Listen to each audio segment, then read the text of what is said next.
आदाब, मैं हूं मुमताज आलम रिजवी और मैं बात करूंगा मोहम्मद अब्दुल बिन करीम बिन ईसा के सिलसिले में, जो इस वक्त हिंदुस्तान के दौरे पर हैं। मुख्तलिफ मकामात पर जा रहे हैं, मीटिंगें हो रही हैं। आखिर उनके आने का मकसद क्या है? क्योंकि यहाँ बड़ी चीमगोइयाँ हो रही हैं कि शायद जो यूसीसी की बहस है उस पर कुछ कवरअप करने के लिए या उसके सिलसिले में कुछ बात कहने के लिए आए। हालांकि अभी तक ऐसी कोई खबर नहीं आई कि इस पर कहीं कोई चर्चा हुई हो। बहरहाल पूरा मामला क्या है, इस सिलसिले में हम बात करेंगे डॉक्टर तस्लीम रहमानी साहब से, क्योंकि वो न सिर्फ हिंदुस्तान की सियासत पर बल्कि मशरिक़ वस्ता की सियासत पर भी बड़ी गहरी नजर रखते हैं। उनसे जानेंगे कि पूरा मामला क्या है और इस विजिट का क्या असर रहेगा, क्या इसका मकसद है। डॉक्टर साहब, बहुत बहुत खैर मकदम है। क्या लग रहा है कि ये जो मोहम्मद अब्दुल बिन करीम आए हुए हैं, अब्दुल करीम बिन ईसा, क्या है इसका, क्यों ये 5 दिन के दौरे पर हैं, क्या इसका मोटिव है? देखिए, एक आपने फारसी का एक बड़ा मशहूर मकूला है, जवाब आ गजल। तो ये जवाब आ गजल है। अच्छा अच्छा। अब वो गजल कौन है जिसका ये जवाब है? असल में यूसीसी वगैरह का इशू नहीं है ये। अच्छा अच्छा। हम लोग जानते कुछ नहीं है, लेकिन समझते हैं। चीजों को देख के समझ में आ जाता है कि कोई चीज क्यों हो रही है। मालूम कुछ नहीं होता है, हमें कुछ नहीं मालूम कि अचानक ये कैसे आ गए। लेकिन ये एक बहुत वाज़ेह मैसेज है कि अमेरिका में जब वजीर आजम मोदी गए तो वहां पर बहुत सारे ग्रुप्स ने, जो मुस्लिम ग्रुप्स भी थे और सेकुलर सोशलिस्ट ग्रुप भी थे, उन्होंने और खुद मेंबरान पार्लियामेंट जो वहां की अमेरिकी कांग्रेस है उसके मेंबरान ने बहुत से सवालात उठाए कि जो रिलीजियस फ्रीडम इंडिया में है उसका ग्राफ डाउन होता जा रहा है। उसमें ये खास तौर पर कहा गया कि मुसलमानों को वहां पर बहुत ज्यादा परेशान किया जा रहा है। और इसके अलावा जो दूसरा जो ह्यूमन राइट्स का इंडेक्स है उसमें भी इंडिया नीचे चला गया जा रहा है। तो ये सारी रिपोर्ट्स आलमी मीडिया में भी मौजूद थी और उन्हीं के थिंक टैंक्स ने बनाई हैं। उन्हीं के ग्रुप्स के जरिए से वो सब स्टैटिस्टिक्स भी तैयार किए गए हैं और डॉक्यूमेंटेशन भी किया गया। तो उनका मुतालबा था जो बाइडेन से कि आप नरेंद्र मोदी से सवाल पूछिए या इनको मत बुलाइए। लेकिन अब जाहिर है कि हमारे मुल्क के वजीर आजम हैं, वहां गए थे, मेहमान थे और जो बाइडेन मेजबान थे, तो वो तो सवाल तो कर नहीं सकते थे इस तरीके से बराह रास्त। तो मेहमान की बेइज्जती होती और मेजबान को जेब नहीं देता। तो व्हाइट हाउस ने बहुत अच्छे तरीके से इसे मैनेज किया कि एक अपनी जो वहां पर सबसे बड़ा ग्रुप है न्यूज का, उस ग्रुप की जो सीनियर कॉरेस्पॉन्डेंट मिसिस सिद्दीकी हैं, उनको यानी सिर्फ 2 सवालों की इजाजत दी ज्वाइंट स्टेटमेंट के दौरान, जो वजीर आजम नरेंद्र मोदी साहब और जो बाइडेन सदर अमेरिका का, इन दोनों का जो ज्वाइंट प्रेस कॉन्फ्रेंस है, आप देखिए उस ज्वाइंट प्रेस कॉन्फ्रेंस में सिर्फ 2 सवालों की इजाजत दी गई। उसमें से एक जो है मिसिस सिद्दीकी को इजाजत दी गई। तो ये तो मीडिया मैनेजमेंट का था व्हाइट हाउस का, कि जो वहां पर पूरी अपोजिशन हल्ला बचा रही थी उसको सेटिस्फाई करने के लिए वो सवाल जो पार्लियामेंट में उठना चाहिए था वहां की, वो प्रेस कॉन्फ्रेंस में उठा दिया। मतलब ये बहुत अहम बात कर रहे हैं डॉक्टर साहब। अब वो प्रेस कॉन्फ्रेंस सारी दुनिया में लाइव देखी जा रही थी। बिल्कुल। और सारी दुनिया का मीडिया था। अगर आप जो बाइडेन साहब अंदर बैठ के वजीर आजम से कुछ कहते तो शायद किसी को कुछ पता ना चलता। अभी कहा भी हो तो किसी को पता नहीं चलेगा। लेकिन एक सहाफी आलमी प्रेस कॉन्फ्रेंस में, जिसे सारी दुनिया लाइव देख रही हो, वहां खड़े होकर ये सवाल पूछे कि साहब आपके मुल्क में मुसलमानों के हालात बहुत तशवीशनाक हैं और आप उन्हें ठीक करने के लिए आप क्या स्टेप्स ले रहे हैं। और वजीर आजम मोदी जो है फौरन पानी का ग्लास उठा के पानी पीने पे मजबूर हो जाए। गलत। तो ये बहुत बड़ी बात है, ये बहुत बड़ी बात हुई थी। तो इससे पूरे मुल्क का जो सारी दुनिया में जो मैसेजिंग हो रही है वो तो नरेंद्र मोदी जी के खिलाफ हो रही है, वो बीजेपी गवर्नमेंट के खिलाफ हो रही है। ऑस्ट्रेलिया में जब वजीर आजम गए तो ऑस्ट्रेलिया में भी उतने बड़े हंगामे हुए। और मजे की बात यह है और हैरत और अफसोस की बात भी है ये कि एक तरफ तो ऑडिटोरियम में वजीर आजम नरेंद्र मोदी साहब का इवेंट चल रहा है। इवेंट कहता हूं मैं इसे, क्योंकि ये कोई डिप्लोमेटिक एक्सरसाइज नहीं है, एक इवेंट चल रहा है आप एनआरआईज के साथ में। और ठीक उसी वक्त ऑस्ट्रेलिया के पार्लियामेंट के अंदर बीबीसी की वो फिल्म दिखाई जा रही थी जो गुजरात फाइल्स पे थी। इतना बड़ा विरोध था। तो सारी दुनिया में जो वजीर आजम और के जरिए और बीजेपी के जरिए मुल्क के की जो एक तस्वीर उभर के सामने जा रही है, वो ये है कि मुल्क में माइनॉरिटीज के ऊपर बहुत ज्यादा जुल्म सितम हो रहा है और ह्यूमन राइट्स का बेताचा वायलेशन हो रहा है। ये जो एक तस्वीर बन रही है मुल्क की, उस तस्वीर को धुंधला करने के लिए उस गजल का जवाब है ये कि राब्ता आलम इस्लामी, मतलब ये इसका यूसीसी से कोई ताल्लुक नहीं, ये इसलिए है, कोई नहीं है, कोई ताल्लुक नहीं यूसीसी से। राब्ता आलम इस्लामी के सेक्रेटरी जनरल एक बहुत बड़ी पोजीशन है, काबिल एहतराम पोजीशन है। ओआईसी पे उनका एक असर है, ऑर्गेनाइजेशन ऑफ इस्लामिक कंट्रीज पे, राब्ता आलम इस्लामी पे उनका कंट्रोल है, बहुत सारे मुस्लिम इंस्टीट्यूशंस है जिस पे उनका कंट्रोल है। तो उनको यहाँ आनन फानन में मदऊ किया गया है और मदऊ करके उनसे एक मैसेज तकरीर और एक मैसेज दिलवाया और उसी मैसेज को रिपीट किया फिर हमारे एनएसए ने। हैरत की बात यह है कि ये पूरा का पूरा नेशनल सिक्योरिटी एडवाइजर साहब का ऑर्गेनाइज किया हुआ प्रोग्राम था। जितने इनवाइटीज थे वो भी वही थे, ज्यादातर इनवाइटीज वही थे जिनको एनएसए साहब बजाते खुद पसंद करते हैं। जिन्हें वो पसंद नहीं करते वो वहां मदऊ भी नहीं थे। तो जो लोग वहां मौजूद थे उनको चेहरे देख के समझ जाना चाहिए कि ये पसंदीदा हजरात हैं मौजूदा हुकूमत के, जो नापसंदीदा हैं वो नहीं जाएंगे। तो इसलिए इसके अलावा इस 4 रोजा दौरे की कोई बहुत ज्यादा, अभी इस वक्त जब आप मेरा इंटरव्यू कर रहे हैं तो आप जानते हैं कि राब्ता आलम इस्लाम के सेक्रेटरी जनरल साहब कहाँ खड़े हुए तकरीर कर रहे हैं? कहाँ पे नहीं, इस वक्त विवेकानंद इंटरनेशनल फाउंडेशन चाणक्यपुरी में वो तकरीर कर रहे हैं। और विवेकानंद इंटरनेशनल फाउंडेशन क्या है? ये वो इदारा है जो national security adviser Ajit Doval साहब ने अपने रिटायरमेंट के फौरन बाद आरएसएस की मदद से शुरू किया था।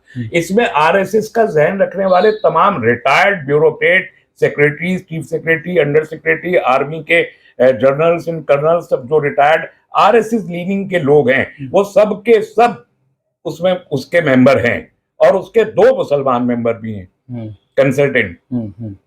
एक मोहतरम हजरत मौलाना महमूद मदनी साहब किबला है। अच्छा, वो भी हैं जी। अच्छा। और एक आरिफ मोहम्मद खान साहब किबला हैं जो गवर्नर है।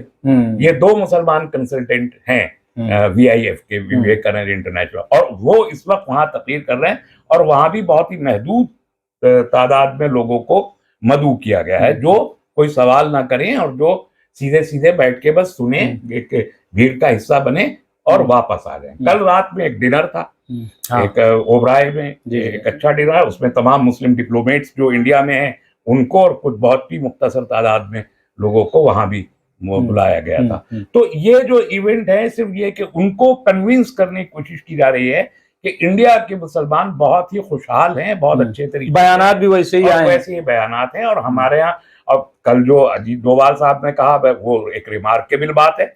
इससे पहले पार्लियामेंट में खड़े होके हमारे होम मिनिस्टर जब थे राजनाथ सिंह जी, तो उन्होंने कहा था कि इंडिया में मुसलमान टेररिज्म में इन्वॉल्व नहीं है और इसकी कोई रिपोर्ट्स नहीं है। ये उनका पार्लियामेंट्री बयान है। कल उन्होंने भी कहा कि खुशकिस्मती से इस मुल्क का मुसलमान टेररिज्म, जब सारी मुस्लिम दुनिया में टेररिज्म है, हिंदुस्तान का मुसलमान जो दुनिया नहीं, तो फिर केरला फाइल नहीं, तो केरला स्टोरी जब आई तो उसके बाद तो ये हुआ कि गली गली जो है तो सवाल करने का मौका होता या कोई सवाल करने वाले आदमी को वहां तो उसके सरकार क्यों नहीं बोली कि भाई ये गलत है, इसको वहां पे पूछते ना, यहाँ पे पूछने का तो कोई मौका नहीं है। नहीं, मैं एक बात कर रहा हूँ कि जो बहसें हैं तो फिर ये क्या है? सवाल वही है कि आप अगर मुल्क में इंसाफ की अमलदारी कायम रखे हुए हैं और अमन कायम रखने की कोशिश में तमाम तबकात को यकसानियत के साथ देख रहे हैं, आपकी आंखों पे जाफरानी चश्मा नहीं लगा हुआ, तो ये हालात ही पैदा ना होना कि आपको बुलाना पड़े। मैं इसलिए ये बात कह रहा हूँ कि देखिए ठीक है, वो कर रहे हैं, करना चाहिए, हुकूमत है उनकी और वो सब, लेकिन जो वीडियोज आती हैं सोशल मीडिया पर वो तो पूरी दुनिया में फैल जाती हैं। जिस किस्म के अभी आप कांवड़ का दौर है, आप देखिए इसमें कैसे कैसे वीडियोज आ रहे हैं, तोड़े जा रहे हैं और गाड़ियां तोड़ी जा रही हैं और मुस्लिम को उतार, तो ये जो है तो एक तरफ तो ये, दूसरा तो ये तो ज्यादा तेज फैलती है ना सोशल मीडिया। मैं वही अर्ज कर रहा हूँ कि आप अगर यहाँ इस मुल्क में अमनो अमान कायम रखें और कानून की अमलदारी हो और इंसाफ कायम रखें, तो फिर इसकी जरूरत जरूरत ही ना पड़े। आए कि आपको गैर मुल्क से किसी को बुलाना पड़े, वो भी मक्का से किसी को बुलाना पड़े कि यहाँ आके वो सफाई दे कि नहीं नहीं यहाँ पर सब कुछ ठीक है। फिर इसकी नौबत ना आए ना कि व्हाइट हाउस में खड़े होकर सारी दुनिया के सामने एक सहाफी, एक वजीर आजम से हमारे खड़े होकर उंगली उठा के सवाल पूछ ले कि आपके मुल्क में मुसलमानों को प्रताड़ित किया जा रहा है, आप क्या कर रहे हैं। लेकिन नौबत क्यों आई? इसलिए आई कि आपने यहाँ पर वो सब कुछ हो जाने दिया जो नहीं होना चाहिए। लेकिन डॉक्टर साहब वहां तो पीएम ने बाकायदा कहा कि सबका साथ, सबका विकास, सबका प्रयास, सबका विश्वास, वहां तो उन्होंने कह दिया था, फिर इसकी क्यों जरूरत? उससे कन्विंस नहीं है ना लोग, उससे कन्विंस नहीं है। नहीं तो क्या ये जो आए इनसे कन्विंस हुए? इससे इनको लग रहा होगा। नहीं, आपको क्या लग रहा है? मैं तो ये देख रहा हूँ कि वहां से जब दो तकरीरें सुन के लोग बाहर निकले तो बाहर निकल के रहे थे, ये क्या ड्रामा हो गया? ये ड्रामा है, हमको तो कुछ पूछने का मौका नहीं दिया, इनको तो सब कुछ पता नहीं है, इनको तो अपनी कह के चले गए, हमारी तो सुनी नहीं। यहाँ पर इतना बुरा हाल हो रहा है, वहां पे लोग ये कह रहे थे, बाहर खड़े हो मीडिया के सामने बाइट दे रहे थे लोग, ये वही के वही कि मतलब हमें बेवकूफ बनाया गया तो वो भी सारी दुनिया में जा रही है खबरें। तो ये जो मैसेज है इसका, ये देखिए ये फोटो फिनिश होता है, इस फोटो फिनिश का कोई इम्पैक्ट सरकार समझती है कि ये इम्पैक्ट हो रहा है, लेकिन एक्चुअली कोई इम्पैक्ट नहीं होता। आप किसी रूलर को, आप किसी बड़े आदमी को, किसी हुक्मरान को बुला के कन्विंस कर लें, लेकिन अब सोशल मीडिया डिजिटल जमाने में हर चीज हर एक को मालूम हो जाती है और आनन फानन में सारी दुनिया में जाती है। वो आप एक तरफ यहाँ पर तकरीर कर रहे हैं कि चलिए साहब हम तो सॉफ्ट कॉर्नर रखने वाले लोग हैं, हम तो सब अफाम और तफहीम के साथ जीने, भाई हम भी अफाम। नहीं, लेकिन डॉक्टर साहब आप ये बताइए, मतलब ये नहीं, ये इतनी नासमझी इनकी कैसे है कि आप बताइए 25 से 30 करोड़ मुसलमान इस मुल्क में है, जो मोदी सरकार है उसमें एक भी मुस्लिम मंत्री नहीं है, एक भी आज की तारीख में। तो क्या इससे मैसेज नहीं जाता है कि आपकी क्या नीयत है? फिर आप यूसीसी भी ला रहे हैं, उसको लेकर के आप ही बहस करवा रहे हैं, आप इस तरीके का, तो मतलब क्या ये मैसेज नहीं आ रहा है? और ये एक तरफ आप ये बराबर करने की भी कोशिश की, क्या ये मैसेज ऑलरेडी मौजूद है सारी दुनिया में और हाँ। इस तरीके से वो मैसेज नहीं ढूंढता है। हाँ, मैं तो ये अपील करना चाहता हूँ हुकूमत हिंद से, भाई आप हमारी भी हुकूमत हैं, हाँ। हम भी आपकी हुकूमत, हमारी बात सुन लीजिए, हम तो मैसेज अच्छा, हम तो चाहते हैं, हम कुछ कोई आपसे कंसेशन नहीं मांग रहे, हम आपसे कोई एहसान करें आप वो नहीं मांग रहे, हम सिर्फ इतना चाहते हैं कि मुल्क का जो कानून है उस पर ईमानदारी के साथ अमल करवा दीजिए, बस इससे ज्यादा नहीं। और ये तो हक है, ये एहसान नहीं है, ये हक है। आप उसमें जो आप एकतरफा होके फैसले करते हैं या पुलिस एकतरफा कार्रवाई करती है या मुल्क में आपका जेर असर एक मखसूस तबका जो नारे लगाता है दिल्ली की सड़कों पे और मुख्तलिफ शहरों की सड़कों पे कि वो आएगा और मुल्ले काटे जाएंगे और ये कहलवाएंगे, हिमाचल प्रदेश, उत्तराखंड, तमाम जगह, महाराष्ट्र स्टेट में आप कहेंगे नहीं मुसलमानों को यहाँ से खाली कर देना, ये जो हरकतें हैं इन्हें रोकिए आप। ये आप एकतरफा तौर पर मुसलमानों के खिलाफ कार्रवाई करके सैकड़ों हजारों लोगों को जेल में अगर रखेंगे और वो सब पसमानदा भी होंगे और फिर आप पसमानदा के बारे में भी करेंगे तो ये सब चलने वाली चीजें चलती नहीं है। नहीं, कंफ्यूज टाइप का नहीं लग रहा है कि जैसे ऐसा लग रहा है कि उम्र बहुत मुख्तसर हो जाती है। कोई भी हुकूमत हो अगर वो जालिम हो जाए तो उसकी उम्र बहुत मुख्तसर हो जाती है। ये बात मोदी जी के अपने हक में जाती है और बीजेपी के अपने हक में है कि वो अगर हाकिम हैं और हाकिम बने रहना चाहते हैं तो जो मुल्क का कानून है उस कानून पर ईमानदारी के साथ अमल करें। नहीं, लेकिन कह रहे हैं हम तो अमल कर रहे हैं, हम तो अयोध्या में मंदिर बनवा दिया है, 370 हटा दिया है और अब ये यूसीसी ला रहे हैं। तो अगर ये इससे अमन कायम होता है और मॉब लिंचिंग करने से उनका एजेंडा तो पूरा हो रहा है, कह रहे हैं साथ करने से अमन, तो फिर ठीक है, उनको अपना एजेंडा पूरा कर लें, फिर सरकार से हाथ धो लें, धो ही लेंगे, सरकार चली जाएगी। नहीं तो फिर अमन अगर नहीं रख पाएंगे आप तो सरकार में आप चाहे जितने दावे करें आप अपने एजेंडा पूरे कर सकते हैं, लेकिन वो सरकार को भी बात नहीं रख पाएंगे, ये कहना तो बहुत मुश्किल है। अच्छा, ये जो बार बार ये लोगों को तशवीश थी कि आ रहे हैं और यूसीसी की ये हिमायत करके जाएंगे, क्या ऐसा मुमकिन था? नहीं, मुझे पहले भी इसका अंदाजा था कि वो मुल्क के इंटरनल इश्यूज पे कोई ज्यादा कुछ बोलेंगे नहीं, वो एक कॉमन तकरीर करेंगे, चूंकि उनके बारे में मशहूर है कि वो इंटरफेथ रिलीजियस डायलॉग के आदमी हैं, जो राब्ता आलम इस्लाम के सेक्रेटरी जनरल हैं, और वो जो भी बात करेंगे वो बहुत ही बैलेंस होके बात करेंगे, ये बात मालूम थी। तो वो कोई मुल्क के इंटरनल किसी इशू पे यूसीसी वगैरह पे कोई बात करेंगे, इसका पहले भी कोई इनका लोग, चूंकि यूसीसी का इशू चल रहा है, मुस्तकिल सामने है, मुस्तकिल बहस हो रही है, इसलिए लोग ऐसा समझ रहे थे। लेकिन ये हर आदमी इस बात को नहीं समझ सकता है कि इतने बड़ी, बहरहाल राब्ता आलम इस्लामी के सेक्रेटरी जनरल होना एक बहुत बड़ी पोजीशन है, पूरी दुनिया के आलम इस्लाम की बहुत बड़ी पोजीशन है।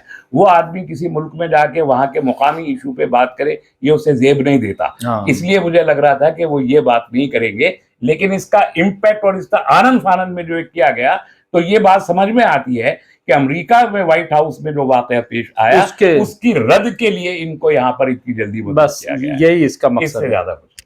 बहुत बहुत शुक्रिया डॉक्टर साहब। तो आपने देखा कि डॉक्टर तस्लीम रहमानी साहब ने बिल्कुल दूध का दूध पानी का पानी कर दिया कि ये जो आए हैं राब्ते आलम इस्लामी के सेक्रेटरी जनरल, इनका वाहिद मकसद ये है कि जो शबी खराब हुई थी अमेरिका में मुल्क की, उसको कहीं ना कहीं ठीक करने के लिए, दुरुस्त करने के लिए ये पूरा जो है विजिट है। तो बहरहाल देखना ये होगा कि क्या वाकई सरकार इसमें कामयाब हुई है या इसका कहीं कोई इम्पैक्ट नहीं होगा, क्योंकि जो मुल्क में हो रहा है वो दुनिया भी देख रही है। बहुत बहुत शुक्रिया।